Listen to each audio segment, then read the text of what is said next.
ამ ოთახში ათასობით პატარა თვითმფრინავი გაკეთებულა. ყოფილ პიონერთა სასახლის შენობაში 1962 წლიდან რეზო ბარამიძე ავიასამოდელო წრეს ხელმძღვანელობს და ახალგაზრდებს თვითმფრინავების მინი მოდელების აგებას ასწავლის. გიორგი ჯერ შეშინებული შესქერის მოტორის გრუხუნს, მაგრამ უფროსებს აკვირდება და ამ სპორტს თანდათანობით ეუფლება. მომავალში თვითონაც აპირებს მსგავსი მფრინავი აპარატების შექმნას, როგორც თვითონ ამბობს თავის უფროს მეგობრებზე უკეთეს თვითმფრინავებს ააგებს.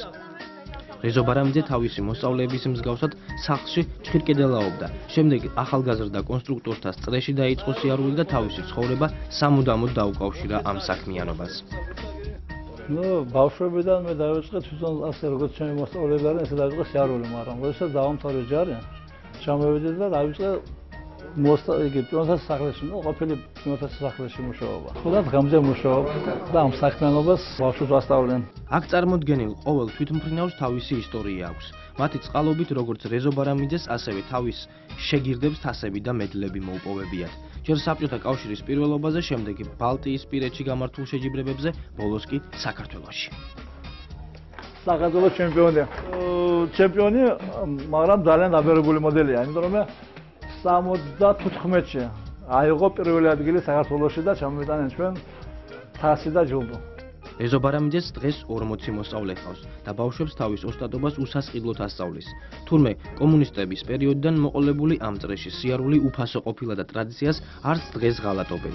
ბავშვებიც არიზარებენ დღევანდელ ტექნოლოგიურ მრავალფეროვნებას ზუგს აქცევენ და თავისი ხელით არც ისე მარტივ კონსტრუქციებს აგებენ.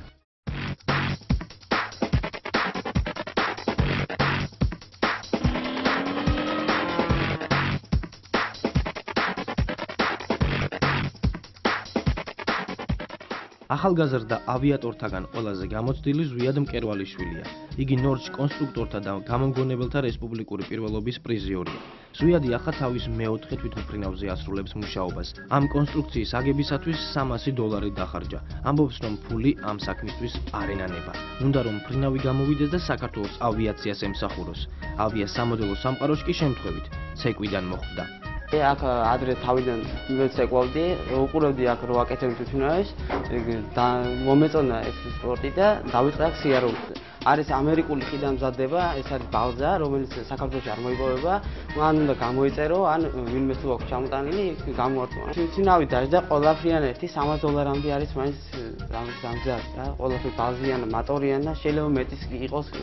ამბროსი სულაბერიძეს 4 თვიანი მუშაობის შემდგომ ბოლო დეტალი აქვს დარჩენილი და თვითმფრინავიც გასაფრენად მზად იქნება. ჯერ არ არის ბოლო დეტალი დამჭა. მოდელზე აეროდინამიკის დაყენება და ძრავის და ბაგის შეერთება. პატარა საფრენი აპარატების ძრავებში ყველაზე კარგად ზურა სურგულაძე ერკვევა. იგი როგორც ამბობს, ავიას სამოდელო წრის მექანიკოსია. ყოველი ძრავასთან დაკავშირებული პრობლემა მას ეხება. ეს დაძველებული მატორია. თუ ახალი აქვს, ყველაფერი ყოფში აქვს და პორშენი არ აქვს, ხო, უნდა გამოცვალო, თავიდან გამოცვალე და ჩააწყობ. მე მომავალში უნდა გამოვიდე მექანიკა. სპეციალურად დილის ტალღისთვის გიორგი გორგილაძემ თავისი ნახილავის ჰაერში გაშვება გადაწყვიტა. ეს ცოტა არ იყოს სარისკო საქმეა, რადგან თვითმფრინავზე მუშაობა დასრულებული არ აქვს და დიდი ხნის ნამუშევარი ადვილი შესაძლებელია წყალში ჩაეყაროს.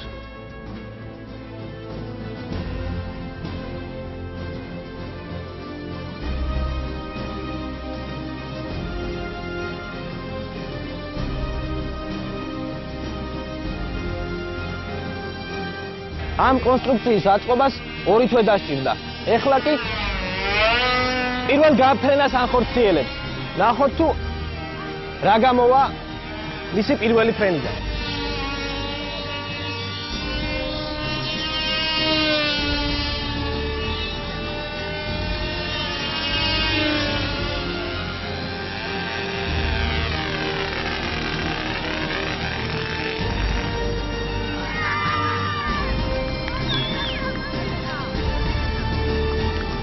ეს არის ჩემი პირველი მოდელი. ამაზე პირველ მოდელზე ბევრი ვიწვალე და დღეს მაგარი კაი დღეა, პირველად გავუშვით. დღევანდელი დღე წარმატებით დასრულდა. ახლა კი პატარა ავიატორები 26 მაისისთვის დაგეგმილ აჭარის პირველობისთვის მოემზადებიან და დაამტკიცებენ, რომ როგორც გიორგის, ასევე მათ თვითმფრინავებსაც ფრენა შეუძლიათ.